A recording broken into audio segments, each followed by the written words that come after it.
नमस्कार विद्यार्थी मित्रांनो, तुमचं स्वागत आहे अर्थॉलॉजिक plus economic survey of India आणि इकॉनॉमिक सर्वे ऑफ महाराष्ट्र या बॅचमध्ये। मित्रांनो, आज आपण नवीन टॉपिक चालू करणार आहोत ज्याचं नाव आहे सामाजिक क्षेत्र। मित्रांनो, ह्या टॉपिकचं महत्त्व GS3 असेल किंवा GS4 या दोन्हीही पेपरमध्ये खूप सारा संदर्भ तुम्हाला सामाजिक क्षेत्र टॉपिकचा सापडेल आणि सगळ्यात जास्त रेफरन्स तुम्हाला GS3 मध्ये सापडेल। सगळ्यात जास्त क्वेश्चन जे आपल्या सामाजिक क्षेत्र टॉपिक मध्ये विचारले जातात ते GS3 मध्ये विचारले जातात आणि GS4 मध्येही ह्यातून बरेपैकी क्वेश्चन आपल्याला आलेले दिसतील। त्यामुळे जसा कृषी व संलग्न क्षेत्र आपल्यासाठी महत्त्वाचा होता तसाच हाही टॉपिक आपल्यासाठी तेवढाच महत्त्व आहे सामाजिक क्षेत्र। आणि कृषी व संलग्न क्षेत्र जसं आपण भाग 4 भागामध्ये पाहिला तसाच सामाजिक क्षेत्र ही आपण 4 भागामध्ये हा टॉपिक कव्हर करणार आहोत। तर ठीक आहे, चालू करूयात आजचा टॉपिक सामाजिक क्षेत्र। सामाजिक क्षेत्राचा विकास म्हणजे सामान्य जनतेचे राहणीमान उंचावण्यासाठी शिक्षण, आरोग्य सेवा, महिला व बाल विकास, सामाजिक न्याय, गृहनिर्माण, रोजगार आणि गरिबी निर्मूलन यासारख्या क्षेत्रावर केंद्रित धोरणे, योजना आणि कार्यक्रम आखणे होय। अशा प्रकारे आपण सामाजिक क्षेत्राचं डेफिनेशन बघू शकतो। नंतर आहे शिक्षण।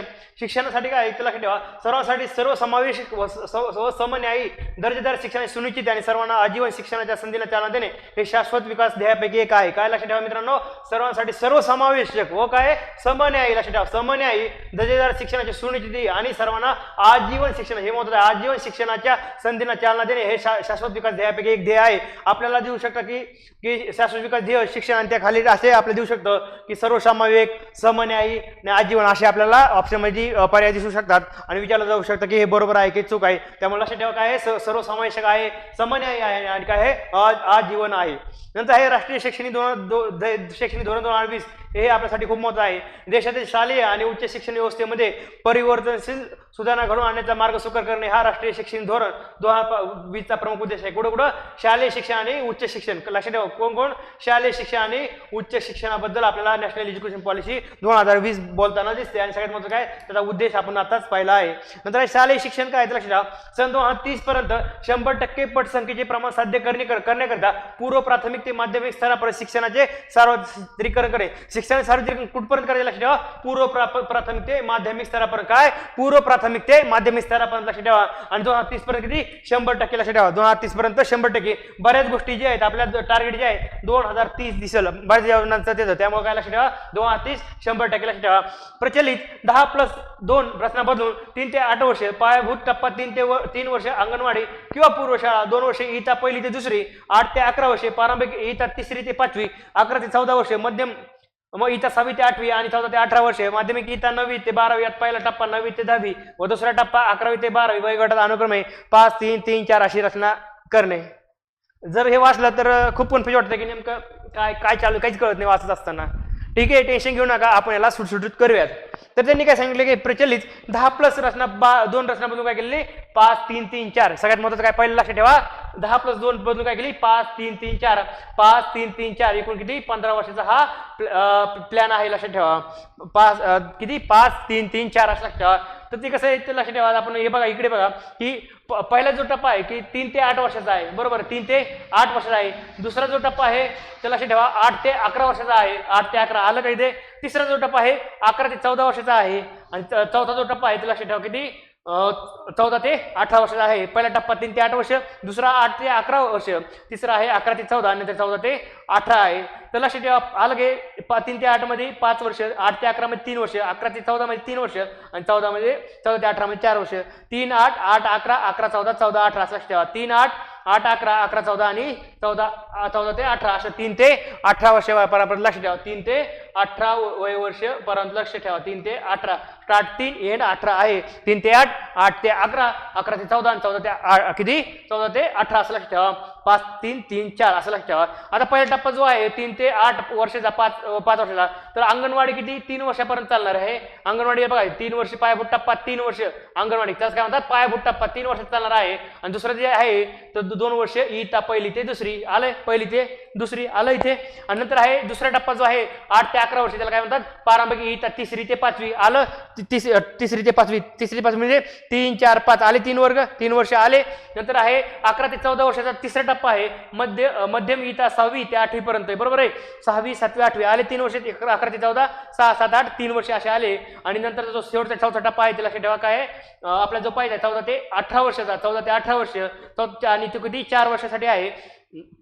तर तुम्हाला असं जाणवलं तो किती आहे 9वी ते 12वी पर्यंत आहे. 9वी 10वी 11वी आणि 12वी ह्याला आपण काय म्हणतो हे सगळे काय तर वर्ग आहे. पहिला टप्पा आहे 3 ते 8 वर्ष, नंतर 8 ते 11, 11 ते 14, 14 ते 18. स्टार्ट 3 ने होते, एंड 18 ने होते. 3 ते 8, 8 ते 11, 11 ते 14, 14 ते 18 आणि 5 3 3 4 असं लक्षात ठेवा. आणि दुसरं महत्त्वाचं काय अंगणवाडी 3 वर्षाची आहे, पहिली दुसरी हे पहिलं 5 वर्ष झालं आणि दुसरं 3 वर्षाचं तिसरी चौथी 5वी आहे. नंतर तिसऱ्या टप्प्यामधलं 6वी 7वी 8वी आहे आणि चौथ्यामध्ये 9वी 10वी 11वी 12वी असं लक्षात ठेवू शकता. अशा प्रकारे हे तुम्ही जर जेवढं पहिल्यांदा वाचताना खूप क्रिटिकल वाचलं अशा प्रकारे मी सुटसुटीत करून दिलं आहे. आणि लेक्चर झाल्यानंतर आणखी याच्यावर एकदा नजर टाका. नंतर लक्षात ठेवा आपल्याला उच्च शिक्षण सन 2035 पर्यंत उच्च शिक्षणामध्ये एकूण पटसंख्येचे प्रमाण 50% पर्यंत वाढवणे आहे. वर जे पाहिलं तर पहिलं काय होतं 2030 पर्यंत 100% पटसंख्येचे प्रमाण सध्या करण्याचा पूर्व प्राथमिक ते माध्यमिक स्तरावर शिक्षणाचे सार्वत्रिकरण करणे. तर किती होतं हे पहिलं जे होतं शालेय शिक्षण 2030 होतं बरोबर 2030 आहे आणि ते 100% साध्य करायचं आहे बरोबर 100%. आणि दुसरं जे आहे आपलं जे उच्च शिक्षण आहे म्हणून ते जास्त आहेत ना, जास्त मोठाले लोक आहेत त्यांना थोडा वेळ वाढवून देऊयात आपण ते मोठ्या लोकांना. का तर बारकाली मुलं लवकर ऐकतात म्हणून त्याला 2030 पर्यंत ठेवलं. मोठाली मुलं लवकर ऐकत नाही, थोडे शहाणे झालेले असतात. असं थोडा स्टोरी मी असं कोणाला नाव ठेवत नाही पण एक थोडा आपला स्टोरी टाईप लक्षात ठेवा 2035 पर्यंत सांगितलं आणि किती 50% तिथे वर किती होतं 100% किती 50% लक्षात. सन 2035 पर्यंत उच्च शिक्षणामध्ये एकूण पटसंख्येचे प्रमाण 50% वर होतं 2030 ते 100%, हे 2035 ते 50% लक्षात ठेवा. बहुविध प्रवेश तसेच निर्गम पर्याय उपलब्ध असलेले 3 किंवा 4 वर्षी अभ्यासक्रम युक्त पदवीपूर्व स्तरावरील व्यापक प्रशिक्षण सुरू करणे. आणि नंतर आहे गुणांक स्थानांतर सुविधा उपलब्ध करून देण्याकरिता शैक्षणिक गुणांक बँकेची स्थापना करणे. काय शैक्षणिक गुणांक बँकेची स्थापना करणे हे कुणाचा उद्देश कशामध्ये आहे नॅशनल एज्युकेशन पॉलिसी 2020 मध्ये आपल्याला दिसेल. नंतर राष्ट्रीय संशोधन संस्थेची स्थापना करणे हे पण आपल्याला त्यामध्ये दिसेल. राष्ट्रीय शैक्षणिक तंत्रज्ञान मंच या स्वायत्त मंडळाची स्थापना करणे. काय राष्ट्रीय शैक्षणिक तंत्रज्ञान मंच हे पण आहे. आणि विद्यार्थ्यांचे मूल्यांकन करण्याचा परक या राष्ट्रीय मूल्यांकन केंद्राची स्थापना करणे. काय परक हे लक्षात ठेवा, हे VIP आहे. काय परक आहे विद्यार्थ्यांचे मूल्यांकन करण्याकरिता परक या राष्ट्रीय मूल्यांकन केंद्राची स्थापना करणे. आपल्यासाठी काय महत्त्वाचं आहे शैक्षणिक गुणांक बँकेची स्थापना करणे, राष्ट्रीय संशोधन संस्थेची स्थापना करणे, राष्ट्रीय शैक्षणिक तंत्रज्ञान मंच या स्वायत्त मंडळाची स्थापना करणे. आणि नंतर आहे विद्यार्थ्यांचं मूल्यांकन करण्याकरता परक या राष्ट्रीय मूल्यांकन केंद्राची स्थापना करणे असं आहे लक्षात ठेवा. नंतर राष्ट्रीय शैक्षणिक धोरण 2020च्या अंमलबजावणीसाठी राज्यांनी केलेली कारवाई काय ते वाचून घ्या मित्रांनो. तर लक्षात ठेवा हे काय पूर्व प्राथमिक विद्यार्थ्यांची शाळापूर्व तयारी करून घेण्यासाठी पहिले पाऊल अंतर्गत 2 मेळाव्याचे आयोजन करण्यात आले. काय पहिले पाऊल अंतर्गत काय पूर्व प्राथमिक विद्यार्थ्यांची शाळापूर्व तयारी करण्यासाठी पहिले पाऊल अंतर्गत 2 मेळाव्याचे आयोजन करण्यात आले. नाव काय होतं पहिलं पाऊल, का तर शाळेत जाणारे म्हणून पहिलं पाऊल लक्षात ठेवा. नंतर आहे निपुण भारत अभियान अंतर्गत इथं 1ली ते 5वी विद्यार्थ्यांसाठी पायाभूत संख्याज्ञान व अध्ययन निष्पत्ती विकसनासाठी करूया मैत्री गणिताशी या कार्यपुस्तकाची 8 भाषांमध्ये मराठी, उर्दू, इंग्रजी, हिंदी, गुजराती, तमिळ, तेलुगू, कन्नड निर्मिती करण्यात आली आहे. निपुण भारत अभियान काय 1ली ते 5वीच्या वर्गासाठी बरोबर आहे. कायसाठी करूया मैत्री गणिताशी बरोबर आहे. आणि किती 8 भाषांमध्ये आहे लक्षात ठेवा. कसं लक्षात ठेवायचं की निपुण भारत कशासाठी आहे लक्षात ठेवा 1ली ते 5वी विद्यार्थ्यांसाठी ते काय संख्याज्ञान व अध्ययन निष्पत्ती विकसित करण्यासाठी काय करूया मैत्री गणिताची एक कार्यपुस्तकाची काय 8 भाषांमध्ये निर्मिती केलेली आहे. तुम्हाला माहिती असेल लहान मुलांना आपल्या स्वतःला पण गणिताची खूप आवड नव्हती, मग त्यामुळे काय केलं सरकारने काय केलं लक्ष दिलं आणि 1ली ते 5वी मुलांना कशी आवड निर्माण होईल त्यासाठी एक पुस्तिका काढली. नाव होतं करूया मैत्री गणिताची 1 ते 5वीच्या विद्यार्थ्यासाठी आणि ती किती 8 भाषांमध्ये होते लक्षात ठेवा. प्राथमिक व उच्च प्राथमिक शिक्षण काय ते पाहून घ्या. आता लक्षात ठेवा हे काय नोंदवलेल्या प्राथमिक शिक्षण शाळांची नोंदवलेल्या प्राथमिक शिक्षण देणाऱ्या शाळांची संख्या किती लक्षात ठेवा 23-24 मध्ये 1,04,499 लक्षात ठेवा 1,04,000 समथिंग आहेत लक्षात ठेवा. शाळेतील पटसंख्या लाखांमध्ये विचारले 146 लाख असं सॉरी काय बघून घ्या. नंतर एकूण पटसंख्या प्रमाण किती लक्षात ठेवा 101.6 हे आपल्यासाठी हे महत्त्वाचं आहे. आणि दुसरं ते एक महत्त्वाचं हे बघून घ्या. आणि दुसरं हे उच्च प्राथमिकसाठी 94.3 आहे बरोबर आहे. आणि नंतर आहे सरासरी विद्यार्थी वर्ग खोली प्रमाण सर्व शाळांसाठी 26 आहे. आणि सगळ्यात महत्त्वाचं मित्रांनो बाकी जरी लक्षात नाही राहिलं तर हे 2 गोष्टी नक्की लक्षात ठेवा. पण ही एक आणि ही एक का हे 3 स्टार दिले. सरासरी विद्यार्थी वर्ग खोली प्रमाण सर्व शाळांमध्ये किती 26 आहे. किती 26 आहे 26. आणि काय आहे विद्यार्थी शिक्षक प्रमाण किती 31 आहे 31 लक्षात ठेवा. 31 म्हणजे 31 मुलामागं 1 शिक्षक असं लक्षात ठेवा बरोबर आहे. हे 2023-24 आकडेवारी आहे. आणि 22-23 ला किती होती 33 म्हणजे 1 वाढलेला आहे. 22-23 33 आणि 23-24 31 लक्षात ठेवा. सरासरी विद्यार्थी वर्ग खोली प्रमाण 26 होतं आणि विद्यार्थी शिक्षक प्रमाण 31 आहे असं लक्षात ठेवा. ते कशानुसार आहे 23-24 नुसार, तेही महत्त्वाचं आहे. गळतीचे प्रमाण प्राथमिकला काय 0% झाले. VIP खरंच प्राथमिकला काय आहे 0%. उच्च प्राथमिकसाठी 0.62 आणि प्राथमिकसाठी काय आहे 0.92%. 92% हे गळतीचे प्रमाण आहे, हे लक्षात ठेवा. बालकांचा मोफत व सक्तीच्या शिक्षणाचा अधिकार अधिनियम 2009. बालकांचा मोफत आणि सक्तीच्या शिक्षणाचा अधिकार अधिनियम 2009 राज्यात एप्रिल 2010 पासून लागू करण्यात आला. कधीपासून? अधिनियम 2000चा. आणि कधी लागू झाला? एप्रिल 2010 ही तारीख लक्षात ठेवा. डायरेक्ट विचारले जाऊ शकते एप्रिल 2010. आणि काय केलं? सोय अर्थसहाय्यित खाजगी शाळांमध्ये अल्पसंख्याक शाळा वगळून एकूण प्रवेश क्षमतेच्या 25% जागा राखीव ठेवण्यात आलेल्या. काय? सोय अर्थसहाय्यित खाजगी शाळांमध्ये अल्पसंख्याक शाळा वगळून, हे महत्त्वाचं आहे, अल्पसंख्याक शाळा वगळून एकूण प्रवेश क्षमतेच्या 25% जागा काय केल्या राखीव ठेवण्यात आलेल्या आहेत. कोणासाठी? अर्थदृष्ट्या दुर्बल वंचित घटकातील विद्यार्थ्यांना पूर्व प्राथमिक ते 8वी पर्यंत मोफत प्रवेशासह मोफत शिक्षण दिले जाते. कितीपर्यंत? पूर्व प्राथमिक ते 8वी पर्यंत.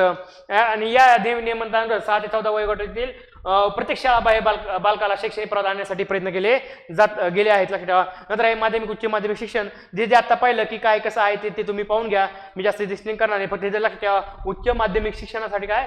माध्यमिक उच्च माध्यमिक शिक्षणासाठी एक लक्षात ठेवा, सरासरी विद्यार्थी वर्ग खोली प्रमाण किती होतं लक्षात ठेवा. किती? तर 40 होतं. किती? 40. तिथं 26 होतं, इथं किती? 40 आहे. आणि विद्यार्थी शिक्षक प्रमाण किती? 26.1 आहे, लक्षात ठेवा. 26.1. तिथं किती होतं? 2022-23 नुसार तिथं 30.1 होतं, सॉरी 31.1 होतं. आणि 22-23ला 30.1 होतं. तर इथं जर पाहिलं तर तुम्ही पण पाहू शकता 26ला 1 होतं, त्याच्या अगोदर किती होतं? 27.1 असं तुम्ही इथं पाहू शकता. इथंच दिलेलं आहे आपल्या आकडेवारी. आधी होती 31.1, नंतर किती झाले? 30.1. आता कन्फ्युज होऊ शकतं मित्रांनो, तर लक्षात ठेवा. हीच एक 2 आकडेवारी लक्षात ठेवू नका, रिसेंटलीच लक्षात ठेवा, थोडं कन्फ्युज होईल. 23-24 लक्षात ठेवा. किती? विद्यार्थी शिक्षक प्रमाण किती लक्षात ठेवा? 31.1 लक्षात ठेवा. 31.1. आणि वर्ग सरासरी विद्यार्थी वर्ग खोली प्रमाण किती? 26 आहे, असं लक्षात ठेवा. 26 आणि 31.1 असं लक्षात ठेवा. आणि दुसरं जे आहे मित्रांनो, सरासरी विद्यार्थी वर्ग खोली प्रमाण किती? 40 लक्षात ठेवा. राऊंड फिगर आहे हे माध्यमिक उच्च माध्यमिकसाठी. आणि विद्यार्थी शिक्षक प्रमाण किती लक्षात ठेवा? 26.1 आहे, लक्षात ठेवा. तिथं सरासरी विद्यार्थी वर्ग खोली प्रमाण 26 होतं, बरोबर आहे. आणि विद्यार्थी शिक्षक प्रमाण 31.1 होतं. पण तिकडला आणि हिचं किती? सरासरी विद्यार्थी वर्ग खोली प्रमाण 40 आहे आणि विद्यार्थी शिक्षक प्रमाण 26.1 आहे. तिकडला 26 थोडा खाली आला, असं काहीतरी लक्षात ठेवा. 26 रिलेट करता येईल लक्षात ठेवण्यासाठी. नंतर आहे सोय अर्थसहाय्यित शाळा. महाराष्ट्र अर्थसहाय्यित स्व अर्थसहाय्यित शाळा स्थापना व नियमन अधिनियम 2012 राज्यात जानेवारी 2013 पासून लागू आहे. कधी? जानेवारी 2013 पासून लागू आहे, जेव्हा आपलं राष्ट्रीय नॅशनल फूड सिक्युरिटी ऍक्ट आला तेव्हापासून. कोणतं? महाराष्ट्र स्व अर्थसहाय्यित शाळा स्थापना व नियम अधिनियम 2012. नंतर आहे लक्षात ठेवा सैनिकी शाळा. समग्र शिक्षा काय लक्षात ठेवा. विद्यार्थ्यांना दर्जेदार शिक्षण देण्यासाठी सन 2018-19 पासून समग्र शिक्षा हा व्यापक कार्यक्रम राज्यात राबवण्यात येत आहे, लक्षात ठेवा. आणि लक्षात ठेवा, आणि सर्व शिक्षा अभियान असेल, राष्ट्रीय माध्यमिक शिक्षा अभियान आणि शिक्षक प्रशिक्षण, ह्या 3 योजना त्या समग्र शिक्षामध्ये असतात. कोणत्या? सर्व शिक्षा अभियान, राष्ट्रीय माध्यमिक शिक्षा अभियान आणि शिक्षक प्रशिक्षण. हे काय? समग्र शिक्षा. समग्र आहे ना, म्हणून त्या सगळे येणार, तिन्ही पण येणार. सर्व शिक्षा अभियान, राष्ट्रीय माध्यमिक शिक्षा अभियान आणि शिक्षक प्रशिक्षण. आणि कधीची? 2018-19 ऑपरेशन टॉप जी होती ना आपली, ती लक्षात ठेवा कधीची होती? 2018-19 ला आलेली होती. कोणती? Operation greens. पोटॅटो काय? टोमॅटो, ओनियन आणि पोटॅटोसाठी. आता मला सांगा, मिड डे मिल मध्ये मुलाला खिचडी दिली जाते आणि त्या खिचडीमध्ये काय टाकतात? टोमॅटो, ओनियन आणि पोटॅटो टाकतात. मग टॉपसी तुम्ही काय करा? लिटरेट करा. दर्जेदार शिक्षण आहे, तसं दर्जेदार अन्न पण आहे ना, मग अन्न कुठून आणायचं? टॉप मधून आणायचं. दर्जेदार शिक्षण पण 2018-19 म्हणजे तुम्ही लिटरेट करू शकता. दर्जेदार शिक्षण, दर्जेदार अन्न काय येणार आहे? टॉप मधून येणार आहे, म्हणून 2018-19 तुम्ही रिलेट करू शकता. दिव्यांग समावेशक शिक्षण कार्यक्रम त्या नावातच आहे, ते वाचून घ्या फक्त काय आहे ते लक्षात ठेवा. प्रधानमंत्री पोषण शक्ती निर्माण योजना ही महत्त्वाची आहे. ऑगस्ट 1995 मध्ये सुरू करण्यात आलेला मध्यान्ह भोजन योजनेचे नोव्हेंबर 2022 मध्ये प्रधानमंत्री पोषण शक्ती निर्माण योजना असे नामकरण करण्यात आले. कधी? 2022 ला ज्यावेळी शेतकऱ्याचं उत्पन्न डबल करायचं होतं त्यावेळेस प्रधानमंत्री पोषण शक्ती निर्माण योजना म्हणजे मिड डे मिल स्कीमचं नाव काय झालं? चेंज झालेलं आहे. म्हणजे काय केलं? 2022 ला आमच्या शेतकऱ्याचं उत्पन्न डबल होणार आहे, म्हणून आमचं काय वाढणार आहे? आमच्या शेतकऱ्याचं पोषणही वाढणार आहे, म्हणून आम्ही मिड डे मिलला काय केलं? आम्ही पोषण नाव दिलं. लक्षात ठेवा. प्रधानमंत्री पोषण शक्ती निर्माण योजना 1900 मिड डे मिलची जी 95 होती, ऑगस्ट 95 ची, नोव्हेंबर 2022 ला काय केलंय? प्रधानमंत्री पोषण शक्ती निर्माण योजना. बाकीचं काय आहे तुम्ही बघून घ्या. आदर्श शाळा राज्यातील 1500 शाळा आदर्श शाळा म्हणून विकसित करण्यासाठी राज्य शासनाने आदर्श शाळा योजना सन 2021 मध्ये सुरू केली. कधी 2021 ला आदर्श शाळा. का तर लक्षात ठेवा आमच्या शेतकऱ्याचं उत्पन्न 2022 ला डबल करायचं होतं तर आमच्या गावाकडल्या शाळा ज्या आहेत तर काय आदर्श शाळा करायचं 2021 ला. कारण की 2022 ला जर शेतकऱ्याचं उत्पन्न डबल करायचंय आमच्या शेतकरी काही शेतकरी कसं शिकलेले नसतात मग त्यांचे मुलं जर शिकलेले असतील आणि ते जर आदर्श मुलं असतील तर ते काय करतील आई वडिलांना शेतीमध्ये तंत्रज्ञान कसं आणायचं किंवा व्यापार कुठं आपला माल कुठं न्यायचा किंवा टेक्निकल काही गोष्टी असतील किंवा हिशोब कसा करा म्हणजे पैसे असेल कुठं मार्केट जास्त आहे असं काही टेक्निकल गोष्टी असतील हे अनालिसिस करून कोण देईल मुलं देतील ना. शेतकऱ्याला तेवढा वेळ नसतो म्हणून 22 ला शेतकऱ्याचं उत्पन्न डबल करायचंय म्हणून त्यांच्या मुलाला 2021 ला आदर्श बनवायचे म्हणून आदर्श शाळा 1500 असं काही जरी लक्षात ठेवायचं म्हणून लक्षात आदर्श शाळा 2021. नंतर मुलीच्या शिक्षण प्रोत्साहन देणारी योजना ते तुम्ही वाचून घेऊ शकता. मुलीच्या शिक्षण प्रोत्साहन देण्यासाठी राज्य शासन अहिल्याबाई होळकर योजना काय करतं राज्य परिवहन महामंडळाच्या बसेसमध्ये मोफत प्रवास हे महत्वाचं आहे. काय अहिल्याबाई होळकर योजना राज्य परिवहन महामंडळाच्या बसेसमध्ये मोफत प्रवास आहे मुलींना लक्षात ठेवा.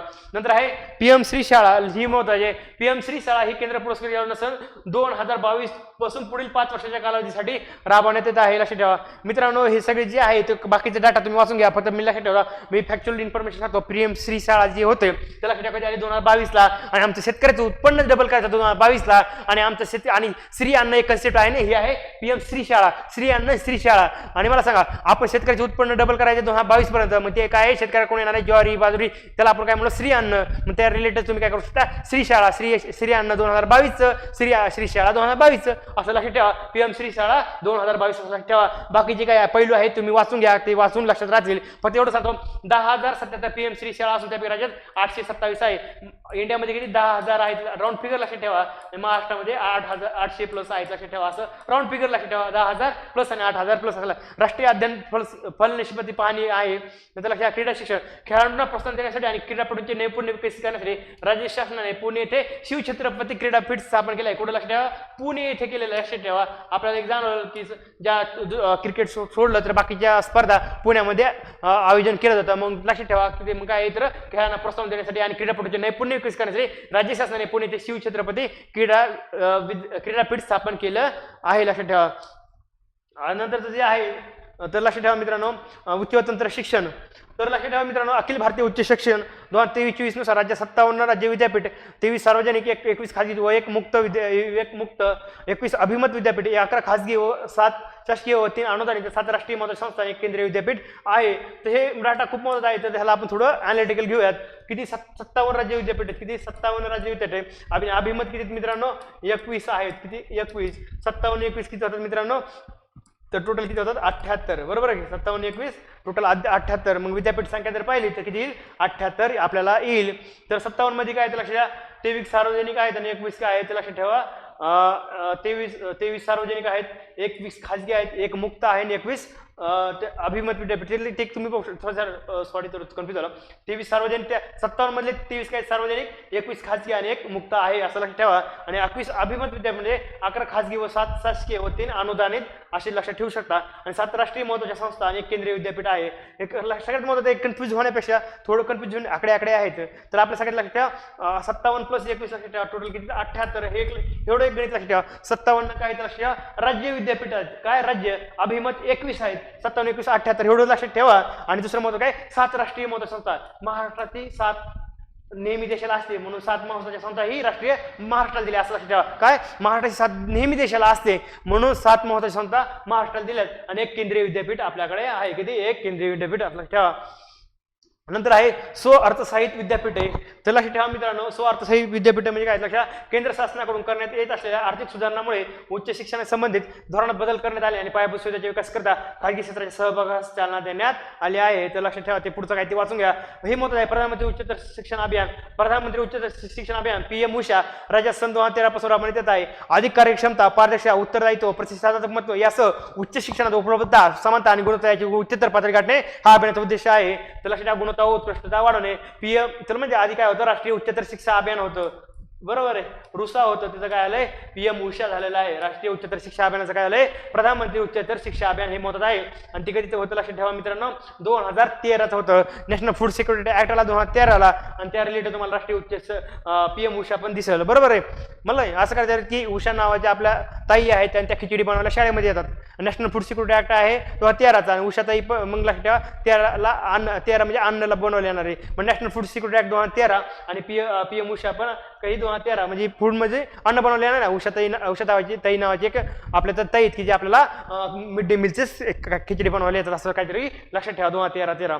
नंतर काय आहे, देशात नवीन संशोधन आणि तंत्रज्ञान हस्तांतरण केंद्र स्थापन करण्यासाठी 20 कोटी अनुदान प्राप्त करणे महाराष्ट्र हे देशातील पहिले राज्य आहे. हे पण महत्त्वाचं आहे. किती, महाराष्ट्र हे पहिले देश आहे. त्यासाठी देशात नवीन संशोधन आणि तंत्रज्ञान हस्तांतरण केंद्र स्थापन करण्यासाठी. या योजनेनंतर राज्यात डॉक्टर होमी भाभा पुन्हा कोणत्या योजनेत लक्ष द्या, प्रधान उच्चतर शिक्षण अभियान अंतर्गत आहे.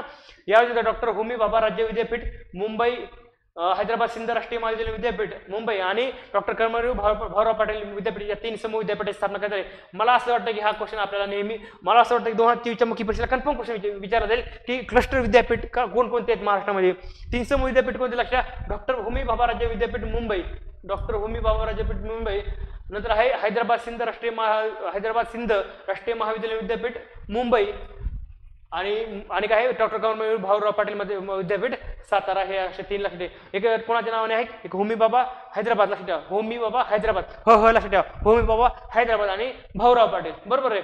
आपण म्हणतो काय भाऊ काय चाललंय आणि भाऊ काय करतो, सगळ्यांना एकत्र ठेवतो म्हणून काय भाऊ क्लस्टर विद्यापीठासोबत काय होमी हैदराबाद आणि भाऊ हे सगळे मिळून काय आहे एकत्र राहतात म्हणून होमी लक्षात ठेवा, होमी हैदराबादचं आणि भाऊ एकत्र ठेवतो म्हणून कर्मवीर भाऊराव पाटील असं लक्षात ठेवू शकता लक्षात राहण्यासाठी. नंतर आहे राजश्री छत्रपती शाहू महाराज शिक्षण शुल्क शिष्यवृत्ती योजना. काय ती काय आहे ती एक तुम्ही वाचून घ्या. आर्थिकदृष्ट्या मागास प्रवर्तित विद्यार्थ्यांसाठी वार्षिक वैयक्तिक उत्पन्न 8 लाख असणाऱ्या राज्यात राजश्री छत्रपती शाहू महाराज शिक्षण शुल्क शिष्यवृत्ती योजना राबवण्यात येते. बरोबर, ही एक स्कीम आहे, जस्ट वाचून घ्या तरी तुम्हाला ती लक्षात राहील.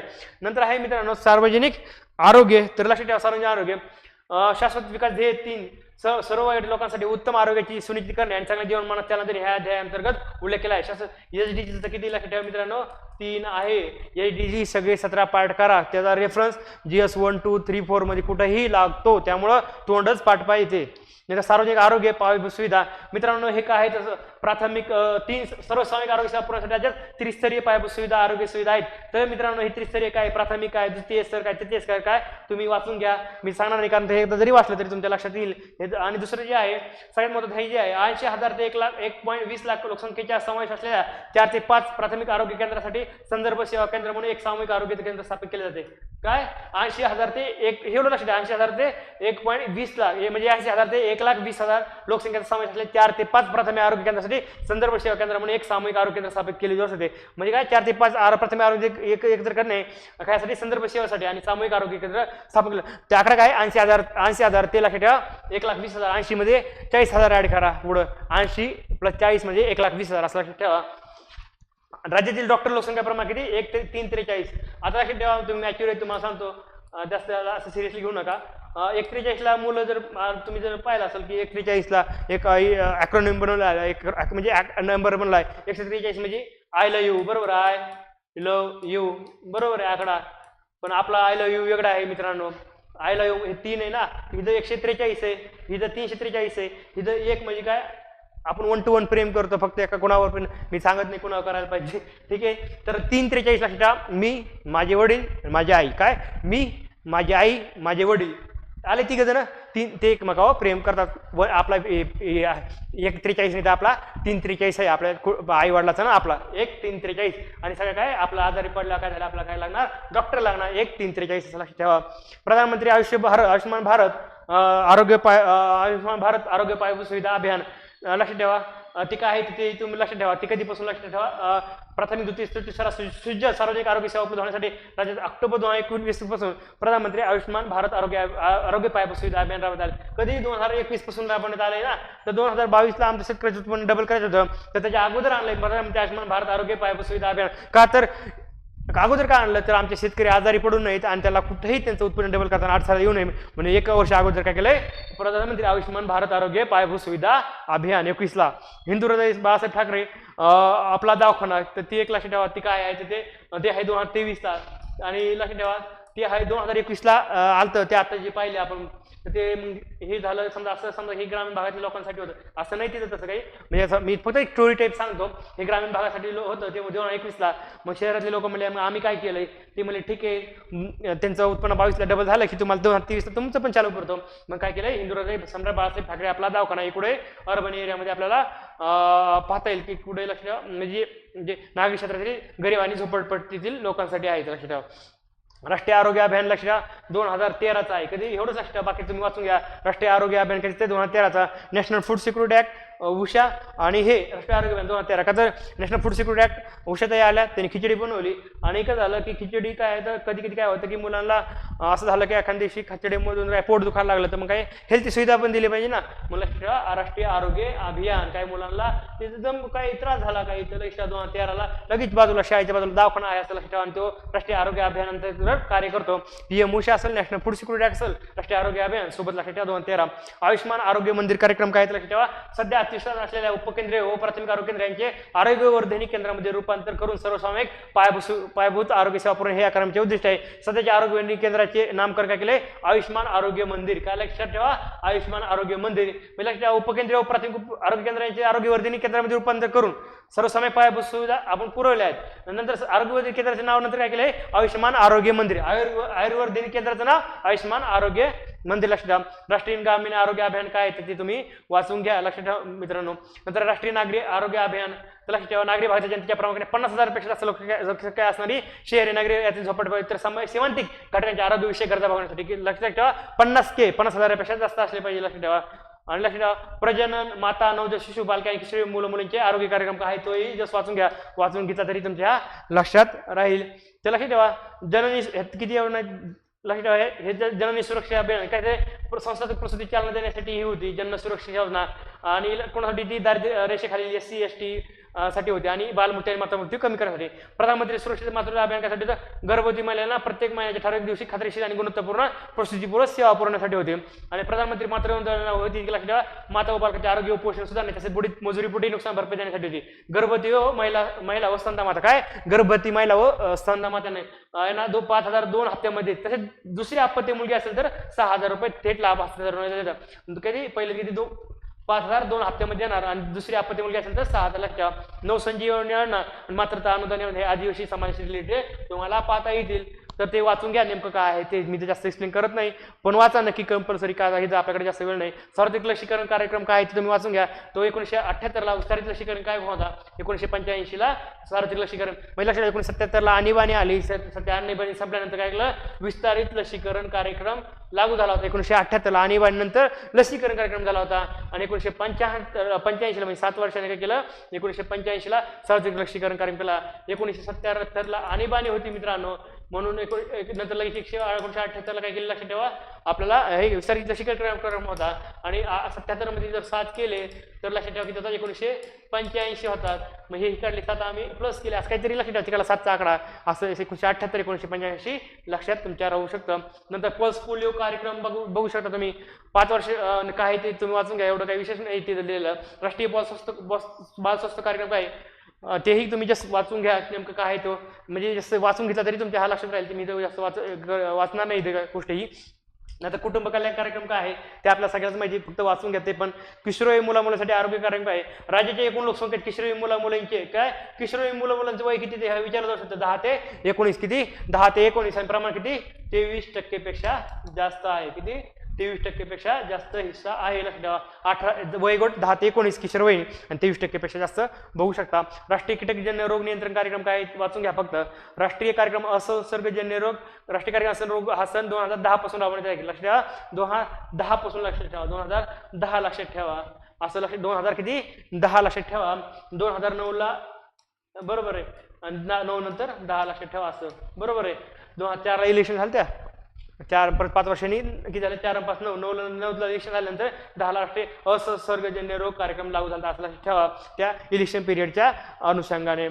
आणि राष्ट्रीय क्षय रोग निर्मूलन कार्यक्रम कधी सन 2025 पर्यंत काय क्षयरोगाचे निर्मूलन करणे ह्या कार्यक्रमाची काय आहे तर उद्दिष्ट आहे. किती 2025 आहे मित्रांनो. टीबी कधी टीबी कधी करायचं 2025 लक्षात ठेवा. 2025 म्हणजे याच वर्षी करायचं आहे आपल्याला. आणि दीक्षे पोषण योजना काय लक्षात ठेवा त्या कार्यक्रमाअंतर्गत तर एक काय करायचं त्याला आपल्याला 1 नोव्हेंबर 2024 पासून प्रति महिना 1000 भत्ता द्यायचा काय तिचं पोषण करण्यासाठी. दीक्षे पोषण योजनेअंतर्गत 1000चा भत्ता एवढंच लक्षात ठेवा. 1000चा भत्ता लक्षात ठेवा. राष्ट्रीय अंधत्व नियंत्रण कार्यक्रम आहे तोही पाहून घ्या. आणि त्यामध्ये काय ती लक्षात 2025 पर्यंत अंधत्वाचे प्रमाण किती 0.25% पर्यंत आणणे हे राष्ट्रीय अंधत्व नियंत्रण कार्यक्रमाचे उद्दिष्ट आहे. 2025 आहे ना तिथं काय करायचं आहे पॉईंट टाका हे पुढचा 2 सोडून द्या मग काय होतं 0.25 लक्षात ठेवा. राष्ट्रीय कुष्ठरोग निर्मूलन कार्यक्रम काय आहे कुष्ठरोगाचे निर्मूलन सर्व जिल्ह्यामध्ये दर 10,000 लोकसंख्येमागे 1 पेक्षाही कमी कुष्ठरोग आढळणे असं काय आकडा कोणता आहे सर्व जिल्ह्यामध्ये दर 10,000 लोकसंख्येमागे 1 पेक्षाही कमी कुष्ठरोग आढळणे. वरही आपण एक पाहिलं होतं की तिथं पण काय होतं 10,000 हे पाहिलं होतं तिथं किती 10,000चं आहे. बाकीचं मी वाचून घ्या. नंतर हे राष्ट्रीय वृद्धापकाळ आरोग्य सुश्रूषा कार्यक्रम तो काय ते पाहून घ्या. नंतर हे राष्ट्रीय कर्णभरित प्रतिबंध व नियंत्रण कार्यक्रम 2010चा जो आता वरती जो पाहिला त्या रिलेटेड तुम्ही ह्याला लिंक करू शकता. म्हणजे 2009ला इलेक्शन झाल्या आणि कर्णबधिता प्रतिबंध नियंत्रण कार्यक्रम हे 2010ला आलेला दिसतो आपल्याला. नंतर हे राष्ट्रीय मानसिक आरोग्य कार्यक्रम काय आहे तोही तुम्ही पाहून घ्या. नंतर टेलिमानस हे खूप ते हे काय आहे ते लक्षात टेलिमानस आरोग्य क्षेत्रातलं तुम्ही एक लक्षात ठेवा एक नाव पोर्टल किंवा काहीतरी आहे मला लक्षात द्या ना टेलिमानस लक्षात ठेवा. राष्ट्रीय आयोडीन न्यूनता विकार नियंत्रण कार्यक्रम तर लक्षात ठेवा ते काय ते जस्ट पाहून घ्या. संपूर्ण आयोडीन न्यूनता विकरणाचे प्रमाण 5% पेक्षा कमी करण्याकरिता किती 5% पेक्षा कमी करण्याकरिता लक्षात ठेवा 5% पेक्षा कमी करायचं आहे आपल्याला मित्रांनो. नंतर आहे महाराष्ट्र आपत्कालीन वैद्यकीय सेवा किती नंबर किती आहे आपल्याला ॲम्ब्युलन्सचा 108 लक्षात ठेवा. आणि अशा प्रकारे हा आपला टॉपिकचा शेवटचा पॉईंट आहे. एकात्मिक महात्मा फुले ज्योतिराव फुले जन आरोग्य योजना व आयुष्यमान भारत प्रधानमंत्री जन आरोग्य योजना कधी राज्यामध्ये 1 जुलै 2024 रोजी एकात्मिक महात्मा ज्योतिराव फुले जन आरोग्य योजना आणि आयुष्यमान भारत प्रधानमंत्री जन आरोग्य योजना हे विस्तारित स्वरूपातील योजना संपूर्ण राज्यात राबवण्यात आहे. कधी 1 जुलै 2024 1 जुलै आपली GSTची तारीख लक्षात ठेवा आणि मागील वर्षाचं 2024 पासून 1 जुलै 2024 म्हणजे बघा हा जीएसटी एवढा आला की माझं डायरेक्ट आरोग्यच खराब झालं असं म्हणजे ना जीएसटी एवढा कसा भरणार मी एखाद्याला समजा जीएसटी खूपच आला भरायला आणि तो जेव्हा आला तर म्हणे खूप माझी तब्येत बिघडली म्हणून आणि असं काहीतरी म्हणे की मला तर काय करा माझ्याकडे जीएसटी तर मी लय भरला आता मला काय करा माझ्याकडे पैसे नाहीत तर ह्या योजनेअंतर्गत मला काय करा तुम्ही सामावून घ्या असं काहीतरी लक्षात ठेवा. 1 जुलै 2024 लक्षात ठेवा. आणि लक्षात ठेवा प्रति कुटुंब प्रतिवर्ष किती प्रति कुटुंब प्रतिवर्ष प्रति व्यक्ती प्रतिवर्ष असू शकतं तर नाही तर प्रति कुटुंब प्रतिवर्ष काय प्रति कुटुंब प्रतिवर्ष 5 लाख आरोग्य विमा सर्वोच्चनीय आहे. हे प्रति व्यक्ती प्रतिवर्ष विचारू शकतात तर आपलं प्रति व्यक्ती नाही तर प्रति कुटुंब आहे. लक्षात ठेवा मित्रांनो प्रति कुटुंब आहे. आणि प्रति कुटुंब कसं लक्षात ठेवायचं महात्मा ज्योतिराव फुले जे होते आणि क्रांतिज्योती सावित्रीबाई फुले होते हे समाजाला आपलं काय कुटुंब मानायचे म्हणून प्रति कुटुंब असं लक्षात ठेवा. आणि 5 लाख आरोग्य विमा संरक्षण अजून जे आहे मित्रांनो. ठीक आहे इथे थांबूया. आजचा इथे टॉपिक इथे संपतो आहे. ऑल द बेस्ट राज्य सेवा मुख्य परीक्षा 2024.